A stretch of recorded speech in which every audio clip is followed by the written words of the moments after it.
গেছেন, bike permission আপনারা করাননি, আপনারা বাইক পারমিশন আমরা হেঁটে যাবো তো, হেঁটে যাবেন, আপনারাও নামেন, সবাই হেঁটে যেতে হবে। আমরা যে আচ্ছা যারা এখানকার যারা আপনারা ডিউটি করছেন তো আমাদের জন্য, কাদের জন্য? আমাদের জন্য ডিউটি করবো সেটা তো আমরা যারা ভালোবাসার মানুষ তারা কিসে যাবে সেটা তো তাদের ব্যাপার। আপনারা পারমিশন সেটা তো ওরা তো কিভাবে যাচ্ছে সেটা তাদের ব্যাপার। সাধারণ জনগণ র্যালি আপনারা করছেন, র্যালি আপনারা করছেন, কিভাবে যাবে তার ব্যাপার। র্যালি তো আমরা করছি, যাচ্ছে তো অলরেডি। আপনারা আমাদের পরীক্ষা দিয়েছেন,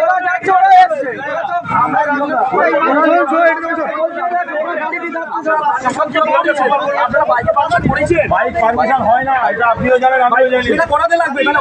তাহলে বাইকের পিছনে একটা করে লোক বসে আছে। বলুন বলুন। বসিরহাট লোকসভার যত রাজনৈতিক দল আছে না, সবাই করছে। প্রত্যেক দলের ভিডিও ফুটেজ আমি আপনাকে দেবো, আপনি একটা দিতে পারবেন তো? আমার এরিয়ায় যেটা হচ্ছে আমি সেটা বলেছি, আপনার আমার এরিয়ায় যেটা হচ্ছে বাইকের পারমিশন আপনারা করান, আজ থেকে আপ টু 1 জুন পর্যন্ত যত বাইক রেলি হবে আপনি আটকাতে পারবেন তো?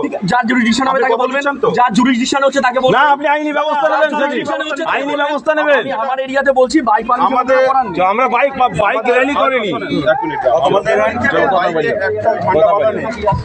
একটা গাড়িতে ঝান্ডা বাঁধা নেই। হাতে নিয়ে আসছে ঝান্ডা তো হাতে থাকবে, ঝান্ডা থাকবে না। আপনি কি চাইছেন ঝান্ডা ছাড়া চলবে? ওই একটা বাইকে ঝান্ডা রেখো না, সব ঝান্ডা খুলে দাও। ঝান্ডা 4 চাকায় তুল দাও। যে রুট আছে 16 কিলোমিটার 17 কিলোমিটার যে রুট হয়েছে, আপনারা তো রুট করিয়ে নিয়েছেন, তো সেই রুটের বাইরে তো আপনারা যেতে পারবেন না। বাইক পারমিশন আমি বারবার বলেছি, বাইক পারমিশন আপনি করেছেন, বলছেন না বাইক পারমিশন হয়নি, রাত্রি বাইক পারমিশন দিচ্ছে না, তো সেটা আমাদের ব্যাপার, কে দিচ্ছে না দিচ্ছে না আমাদের ঝান্ডা গাড়িতে দিয়ে দাও, দিয়ে পিছনে মোটরসাইকেল নিয়ে তোমরা যাবে কি হেঁটে যাবে তোমরা বুঝো। আমরা মনে করলে একটা বিধানসভা হয় একসঙ্গে বার করতে পারি। দেখুন একসঙ্গে আমরা বাইক সেই জিনিসটা বাইকে কোনো ঝান্ডা থাকবে না, কত তর্কে যে সময় নষ্ট করে লাভ নেই।